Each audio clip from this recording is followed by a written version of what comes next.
¿Alguna vez has estado tan quebrantado que tus lágrimas empaparon literalmente tu almohada? ¿Has experimentado ese momento donde el dolor físico y emocional se funden en una agonía que parece no tener fin? El Salmo 6 es ese momento capturado en palabras. No hay pretensión aquí, no hay lenguaje religioso pulido, no hay intento de sonar espiritual. Es el grito crudo de un ser humano al borde del colapso total. Durante 3000 años, este salmo ha sido el lenguaje de los desesperados, la oración de aquellos que han llegado al final de sus fuerzas. Lo que vas a descubrir aquí no es cómodo, no es inspirador en el sentido tradicional, pero es profundamente real y tal vez justo esa realidad brutal es lo que necesitas escuchar hoy. El salmo comienza con una súplica que revela terror profundo. Señor, no me reprendas en tu enojo. La palabra reprendas es togini, en hebreo, que significa corregir con severidad, disciplinar, castigar. David está reconociendo que ha hecho algo mal, que merece corrección, pero está pidiendo que esa corrección no venga en el momento de la ira divina. En tu enojo es beapejá, literalmente en tu nariz, porque en hebreo antiguo la nariz se asociaba con la ira, la respiración agitada de alguien furioso. Es fascinante como David no niega que Dios tiene razón para estar enojado. No está diciendo, no hice nada malo, o esto es injusto. Está diciendo, sí, merezco corrección. Por favor, no me corrijas cuando estás en el pico de tu ira. Hay una comprensión aquí de que la disciplina es necesaria, pero el timing y la intensidad importan. Ni me castigues con tu ira. Aquí David repite la idea con palabras diferentes. Una técnica poética hebrea llamada paralelismo. Castigues yasereni, que viene de musar, disciplina o instrucción correctiva. Jamateja, que es un calor ardiente, furia intensa. Es una palabra más fuerte que la anterior. David está escalando su súplica. Primero habló del enojo, ahora habla de la ira ardiente. Es como si dijera, no solo cuando estés molesto, sino especialmente no cuando estés furioso. Esta petición revela algo profundo sobre la comprensión humana de Dios en la tradición bíblica. Dios no es visto como impasible, sin emociones. Tiene reacciones ante el comportamiento humano. Puede estar enojado, y su enojo es algo serio, algo que debe ser tomado en cuenta. Pero David también cree que puede apelar a ese Dios.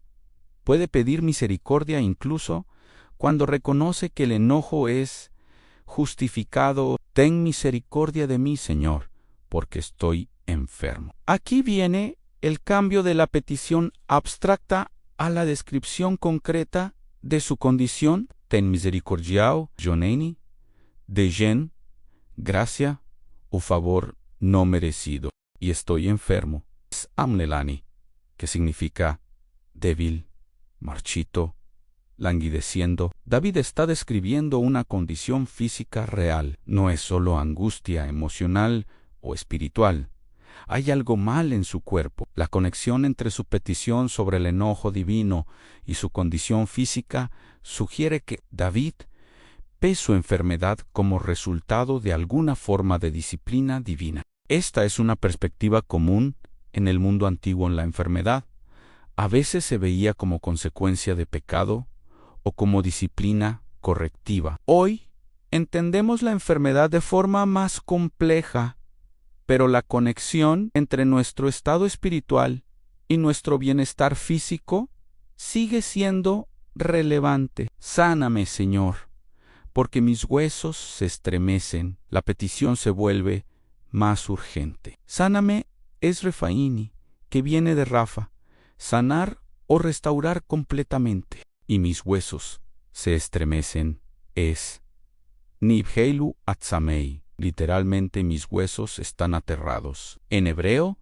Los huesos representan la estructura fundamental de la persona, lo más profundo de tu ser. Cuando tus huesos están aterrados, todo tu ser está en terror. Es como decir que el miedo ha penetrado hasta la médula. Esta no es ansiedad superficial, es terror existencial que ha llegado hasta lo más profundo de tu estructura física. Para quienes aprenden español, nota cómo estremecerse captura este movimiento involuntario del temblor. Ese sacudirse que viene cuando estás aterrorizado o cuando tienes fiebre alta. Es una palabra que conecta lo físico con lo emocional perfectamente. Y mi alma está muy turbada. Ahora David pasa de los huesos al alma. Mi alma es nafshi, que en hebreo abarca tu vida, tu ser consciente, tu identidad esencial. Y muy turbada es Nivala Mayot, extremadamente aterrada, completamente perturbada. El adverbio Mayot intensifica todo. Significa muchísimo o extremadamente. David no está exagerando para efecto dramático. Está describiendo una condición de colapso total. Su cuerpo está enfermo, sus huesos tiemblan de terror y su alma está completamente perturbada. Es una descripción de sufrimiento integral que abarca cada dimensión de su ser. Esta honestidad brutal es parte de lo que hace que los salmos sean tan poderosos. No hay pretensión de que todo está bien. No hay esa falsa espiritualidad que dice, estoy bendecido, cuando claramente estás destrozado. David dice, la verdad, estoy hecho pedazos. Y entonces viene una de las preguntas más desgarradoras de toda la Biblia. ¿Y tú, Señor, hasta cuándo? Esta pregunta incompleta es poderosa precisamente porque está incompleta. ¿Hasta cuándo puede significar? ¿Hasta cuándo tardarás en ayudarme? ¿Hasta cuándo durará este sufrimiento? ¿Hasta cuándo estarás enojado conmigo? ¿Hasta cuándo me dejarás en esta condición? La ambigüedad permite que la pregunta contenga todas estas posibilidades simultáneamente. Es el grito universal del sufriente. ¿Cuánto más tengo que soportar? La palabra hebrea es simplemente ad matai, literalmente, ¿hasta cuándo?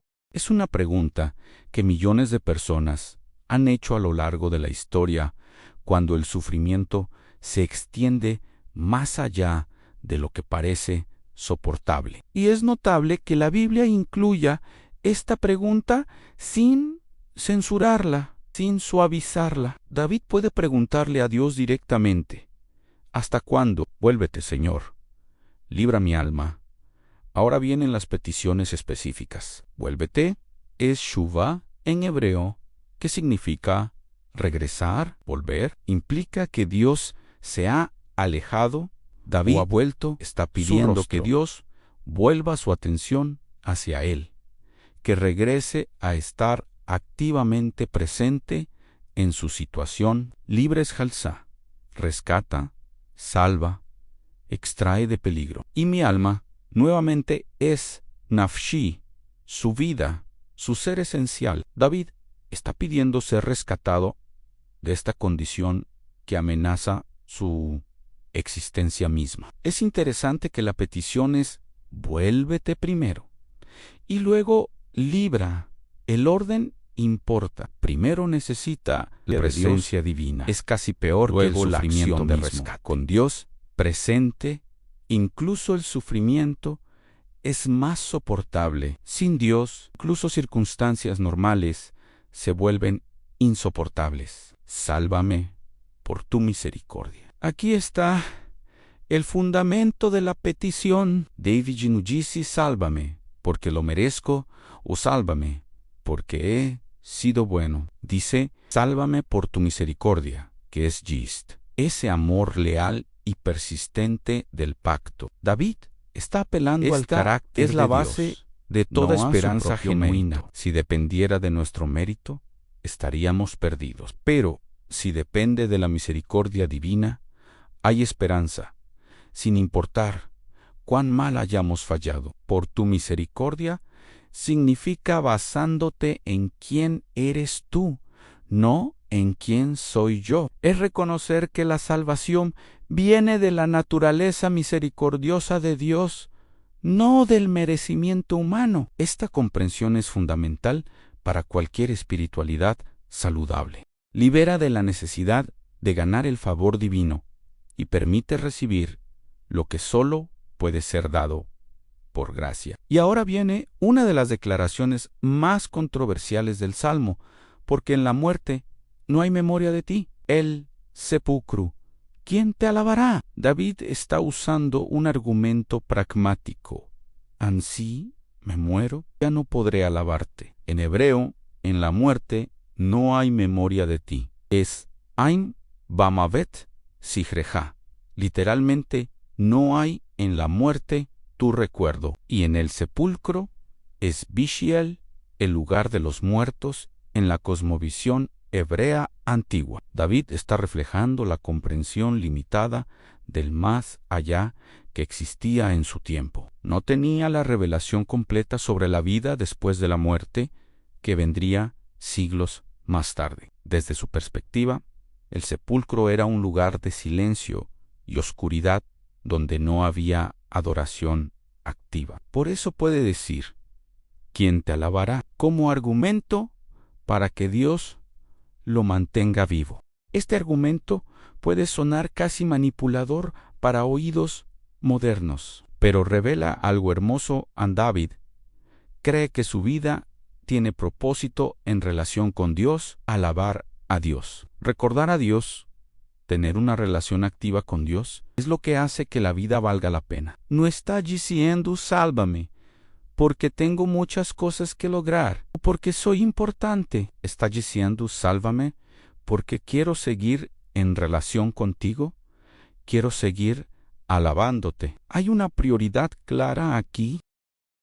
La vida vale la pena porque permite la adoración, la relación, la conciencia de Dios sin eso. Incluso estar vivo pierde su significado. Esta perspectiva invierte nuestra forma moderna de pensar, donde a menudo vemos la religión como algo que añadimos a una vida que ya es significativa. Para David, la relación con Dios es lo que da significado a todo lo demás. Me he consumido a fuerza de gemir. Ahora, David describe la intensidad física de su sufrimiento emocional. Es yagati, que significa estar exhausto, agotado completamente, y a fuerza de gemir es bonayati, por mi gemido constante. El gemir aquí no es llanto ocasional, es una expresión continua de dolor que lo ha dejado físicamente exhausto. Cualquiera que ha pasado por un período prolongado de dolor intenso sabe exactamente de qué está hablando. David, el sufrimiento constante es agotador. Te drena no solo emocionalmente, sino físicamente. Llorar consume el dolor sostenido, desgasta el cuerpo. David no está siendo dramático, está describiendo la realidad fisiológica del sufrimiento prolongado. Todas las noches inundo de llanto mi lecho, riego mi cama con mis lágrimas. Esta es una de las imágenes más poderosas de todo el Salterio. Inundo es sí, que significa hacer nadar o flotar. Riego es amasa, derretir o disolver. David G. está usando hipérbole poética, pero la exageración, sus lágrimas nocturnas, verdad, son abundantes, profundas, que siente como si su cama flotara en ellas. La noche es cuando la tristeza frecuentemente se intensifica. Durante el día hay distracciones, hay cosas que hacer, hay personas alrededor, pero en la noche, solo con tus pensamientos, el dolor puede volverse abrumador. Todas las noches enfatiza que no es un evento aislado. Noche tras noche, David llora hasta el punto del agotamiento. Para quienes aprenden español, estas palabras, inundo y riego, Son verbos relacionados con agua que normalmente se usan en contextos diferentes. Pero aquí se aplican a las lágrimas, creando una metáfora extendida del dolor como inundación. Mis ojos están gastados de sufrir. La palabra gastados es asha en hebreo, que significa envejecer prematuramente, marchitarse, debilitarse. El sufrimiento ha envejecido sus ojos, los ha desgastado, y de sufrir es micas por irritación o provocación. David ha estado llorando tanto que sus ojos están físicamente dañados, rojos, hinchados, débiles, se han envejecido a causa de todos mis angustiadores. Envejecido aquí es atka, oxidarse como metal viejo, deteriorarse, y angustiadores es tesorere, aquellos que le causan estrechez, presión, aflicción. David conecta su deterioro físico directamente con la presencia persistente es la combinación de sus adversarios. Más persecución es el sufrimiento compuesto al dolor físico, más angustia emocional, más persecución externa. Cuando estos tres se combinan, el efecto es devastador. Y entonces, en medio de esta oscuridad total, sucede algo extraordinario en apartaos de mí, todos los hacedores de maldad. Hay un cambio repentino y dramático en el tono. David pasa de la súplica desesperada a la declaración autoritativa. Apartaos es surú en hebreo, un imperativo fuerte que significa irse, alejarse, desviarse. Ya no está gimiendo, está ordenando, ya no está rogando, está declarando. ¿Qué causó este cambio? El verso siguiente lo explica. Pero primero, nota la categorización. An todos los hacedores de maldad es kolpoliai aben. Literalmente, todos los trabajadores de iniquidad. Son profesionales del mal, personas cuya ocupación es causar daño. Ya no los tolera, ya no intenta razonar con ellos, simplemente les ordena que se vayan. Hay un momento en el sufrimiento donde necesitas establecer límites claros con aquellos que están contribuyendo a tu dolor, porque el Señor ha oído la voz de mi llanto. Aquí está la razón del cambio de tono. Algo sucedió. David recibió certeza, una convicción interna de que su oración fue escuchada. Ha oído es tiempo perfecto en hebreo, shama, indicando una acción completada. No escuchará si no ha escuchado. Ya sucedió. Y, específicamente, la voz de mi llanto. Kol viveki, el sonido de su lloro. Incluso el llanto tiene voz. Comunica, expresa, y esa voz fue escuchada. No sabemos exactamente cómo David supo esto. No hay descripción de una experiencia mística o una voz audible. A veces, en medio de la oración, viene una certeza inexplicable, una paz que no estaba ahí, una convicción de que algo cambió en el ámbito espiritual, aunque las circunstancias externas todavía se ven igual. David experimentó eso y transformó completamente su estado emocional y su postura. El Señor ha oído mi súplica. David repite la afirmación con palabras diferentes, nuevamente usando el paralelismo hebreo. Súplica es teginati, una petición humilde, por favor, y nuevamente ha oído. Tiempo perfecto. La repetición no es redundancia, es énfasis, es certeza, reafirmándose a sí misma. David está procesando esta realización, esta convicción que acaba de recibir. Ha oído mi súplica. El Señor aceptará mi oración. Ahora David va más allá. No solo fue escuchado. Será aceptado. Aceptará es ikash en hebreo, que significa tomaj, recibir favorablemente. La oración no solo llegó a los oídos de Dios, será receptada. Primero, actuada, ser escuchado. Segundo, ser aceptado. Tercero, implícito, ser respondido. David ha recibido confirmación de los primeros dos pasos y confía en el tercero. Se avergonzarán y se turbarán mucho todos mis enemigos. Ahora, David habla proféticamente sobre el futuro de sus adversarios. Se avergonzarán es Yahveshú, experimentar vergüenza pública, humillación, y se turbarán mucho. Si Bahalú me oye, es interesante que David usa las mismas palabras que usó para describir su propia condición al inicio del Salmo. Sus huesos estaban Yibalú, aterrorizados. Ahora sus enemigos Yibahalú se aterrorizará.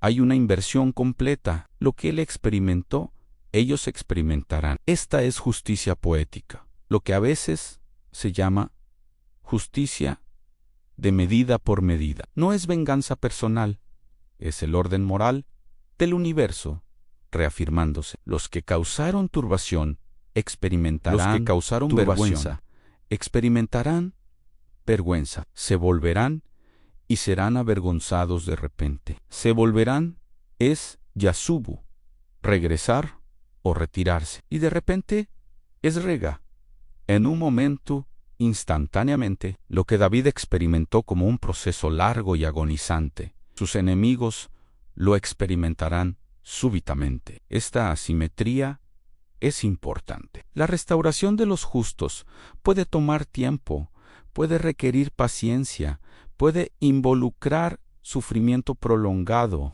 pero el juicio sobre los malvados puede venir rápidamente, cuando menos lo esperan. David terminó donde comenzó, hablando de sus enemigos, pero ahora habla desde una posición de confianza restaurada en lugar de desesperación total. El arco del Salmo es un viaje desde el colapso hasta la confianza, desde la desesperación hasta la certeza de ser escuchado. El Salmo 6 es clasificado tradicionalmente como uno de los salmos penitenciales, oraciones de arrepentimiento, aunque David nunca especifica exactamente qué pecado cometió. Claramente cree que su sufrimiento está conectado con alguna falla moral. Esta conexión entre pecado y sufrimiento es compleja. El libro de Job desafía la idea de que todo sufrimiento es resultado directo de pecado. Sin embargo, es innegable que nuestras acciones tienen consecuencias y algunas veces el sufrimiento es resultado de nuestras malas decisiones. El Salmo 6 no intenta resolver esta complejidad, simplemente presenta la experiencia honesta de alguien que cree merecer disciplina, pero pide misericordia en medio de ella. Esta honestidad es rara y valiosa. Muchas personas en sufrimiento o niegan cualquier responsabilidad o se hunden en auto-condenation destructiva. David hace ninguna de las dos cosas. Reconoce que merece corrección, pero pide que venga mezclada con misericordia. Para quienes están pasando por sufrimiento prolongado, el Salmo 6 ofrece varias cosas importantes. Valida tu experiencia. Si estás llorando todas las noches, si estás físicamente exhausto del dolor emocional, si sientes que tus huesos tiemblan de terror, no estás exagerando o siendo débil, estás experimentando algo profundamente humano que incluso figuras bíblicas heroicas experimentaron. Segundo, te da lenguaje para tu dolor. A veces no podemos articular lo que sentimos. El Salmo 6 te da palabras. Puedes orar este salmo cuando no tienes palabras propias. Tercero, te muestra el movimiento posible de desesperación a confianza. No es instantáneo, no es mágico, pero es posible. David comenzó en colapso total y terminó con certeza de ser escuchado. Ese mismo movimiento está disponible para ti. El momento crucial del Salmo es cuando David de repente sabe que fue escuchado. Este es un elemento misterioso de la experiencia espiritual que no puede ser completamente explicado o replicado a voluntad. A veces, en medio de la oración persistente, viene una certeza. No necesariamente cambió nada externo, pero algo cambió interno. Una paz inexplicable, una convicción de que tu oración atravesó, de que fue recibida, de que hay respuesta en camino, aunque todavía no la veas. Esta experiencia no puede ser fabricada o forzada, pero puede ser buscada. La persistencia en oración, incluso cuando parece que nada sucede, crea las condiciones para esta experiencia. No recibió esta certeza en su primer momento de oración. Vino después de todas las noches de llanto, después de consumirse de tanto gemir. Vino como resultado de persistencia, no de técnica perfecta. Para quienes están aprendiendo español a través de la Biblia, el Salmo 6 ofrece vocabulario rico relacionado con el sufrimiento y las emociones. Palabras como gemir, turbado, consumido, angustiadores no son comunes en conversación casual, pero son importantes para expresar estados emocionales profundos. El Salmo también usa muchas metáforas físicas para estados emocionales en huesos que se estremecen. Alma turbada, ojos gastados, cama regada con lágrimas. Esta conexión entre lo físico y lo emocional es característica del español y del hebreo bíblico. No separamos mente y cuerpo tan tajantemente como lo hace a veces el inglés moderno. El sufrimiento es integral, afecta todo tu ser, y el lenguaje lo refleja. El Salmo 6 también nos enseña sobre límites saludables. Después de recibir la certeza de ser escuchado, David inmediatamente establece un límite con sus adversarios: apartaos de mí. Hay un momento en la recuperación donde necesitas crear distancia de aquellos que están contribuyendo a tu dolor. Esto no es falta de perdón o amargura, es sabiduría práctica. No puedes sanar mientras permaneces en proximidad constante con aquellos que te están lastimando. David no dice voy a buscar venganza contra ustedes o voy a destruirlos personalmente. Simplemente dice, váyanse, establece el límite y confía que Dios manejará la justicia. Esta combinación de límites personales claros y confianza en la justicia divina es el equilibrio saludable entre ser víctima pasiva, la pregunta, y vengador. ¿Hasta cuándo? Resuena a través de los siglos. Es la pregunta del judío en el exilio, del cristiano perseguido, del enfermo crónico, del que enfrenta injusticia prolongada, del que espera una respuesta que tarda. No hay una respuesta simple a esta pregunta. El Salmo 6 no proporciona un marco de tiempo, pero hace algo más importante: valida la. Puedes preguntarle a Dios, ¿hasta cuándo? No es falta de fe preguntar esto. Es honestidad cruda que Dios no solo tolera, sino que preserva en su palabra sagrada para que generaciones futuras sepan que está bien preguntar. La fe auténtica no pretende tener todas las respuestas o sentirse bien todo el tiempo. La fe auténtica persiste en la relación incluso cuando las respuestas tardan. Incluso cuando el sufrimiento se extiende más allá de lo que parece justo o soportable. El Salmo 6 termina no con la resolución completa de los problemas de David, sino con la certeza de ser escuchado. Esta es una distinción importante. La respuesta no ha venido todavía cuando el Salmo termina. Los enemigos aparentemente aún están ahí. La enfermedad probablemente aún está presente. Pero David ha recibido lo que más necesitaba: la certeza de que no está solo, de que su oración fue recibida, de que hay respuesta en camino. A veces esto es lo que más necesitamos, no la solución inmediata, sino la certeza de ser escuchados. Saber que alguien escucha, que alguien se importa, que tu dolor no está pasando desapercibido en el universo. Eso puede darte la fuerza para seguir un día más, una noche más, hasta que la respuesta completa llegue. Este Salmo de David, probablemente escrito hace 3000 años, continúa siendo relevante porque el sufrimiento humano no ha cambiado fundamentalmente.